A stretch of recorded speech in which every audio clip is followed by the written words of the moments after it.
ஓம் come கணபதியே நமக. அனைவருக்கும் அன்பு வணக்கம். மனைவி மறைவுக்கு பின் அவுட் ஹவுஸில் சென்று தங்கிக் கொண்டார் சம்பத். வீட்டை வாடகைக்கு விட்டாள்.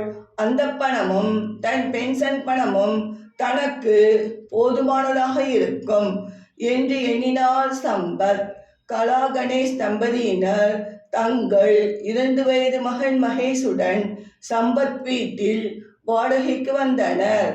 கணேஷ் காலையில் வேலைக்கு சென்று விட்டார். கலா காய்கறி வாங்க கடைக்கு போகும்போது மகேஷ் தூங்கிக் கொண்டு இருந்தான். என்ன செய்வது? சரி, ஹவுஸ் ஓனர் மாமாவிடம் கேட்டு பார்க்கலாம் என்று எண்ணினாள் கலா. மாமா, கொஞ்ச நேரம் என் மகன் மகேஷை பார்த்துக்கிறீங்களா? மகேஷ் தூங்கிக் கொண்டு இருக்கிறான். நான் காய்கறி கடை வரை போய் வரணும், அதான் என்றாள் கலா. சரிம்மா கலா, மகேஷை இங்க படுக்க வச்சுட்டு போய் வாமா என்றார் சம்பத். அவன் எழுந்து விட்டால் இந்த பிஸ்கட் கொடுங்க மாமா என்று பிஸ்கட் பேக்கெட் கொடுத்து விட்டு போனாள் கலா. சரிம்மா, நான் பார்த்துக்கிறேன், நீ போய் வாமா என்றார் சம்பத். கலா கடைக்கு போய் சிறிது நேரத்தில் எழுந்து விட்டான் மகேஷ். மா எங்கே என்று கேட்டான் மகேஷ். இதோ இப்போ வந்துடுவாங்கப்பா, வா மகேஷ், பிஸ்கட் சாப்பிடு என்று சொல்லி அவனை தூக்கி வைத்துக் கொண்டு பிஸ்கட் தந்தார். முதலில் சாப்பிட மறுத்தான் மகேஷ். தாத்தா தந்தா சாப்பிடணும்பா.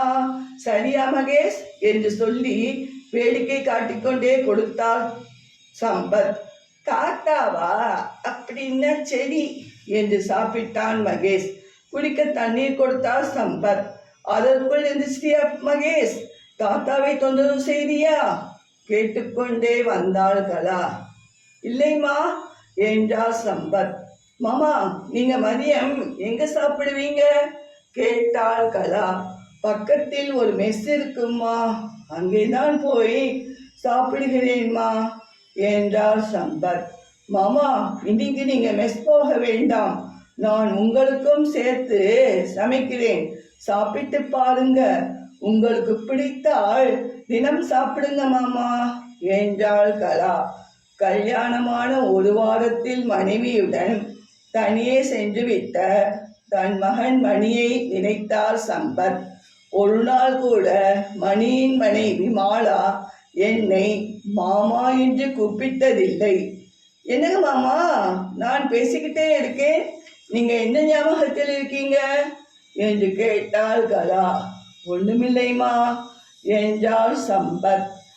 மதியம் கலா வீட்டில் அவள் கணவர் கணேஷுடன் சாப்பாடு சாப்பிட்டார் சம்பத். சாப்பாடு அருமையா இருக்குமா, உனக்கு எதுக்குமா வீண் சிரமம் என்றார் சம்பத். அதெல்லாம் ஒண்ணுமில்லைங்க மாமா என்றாள் கலா.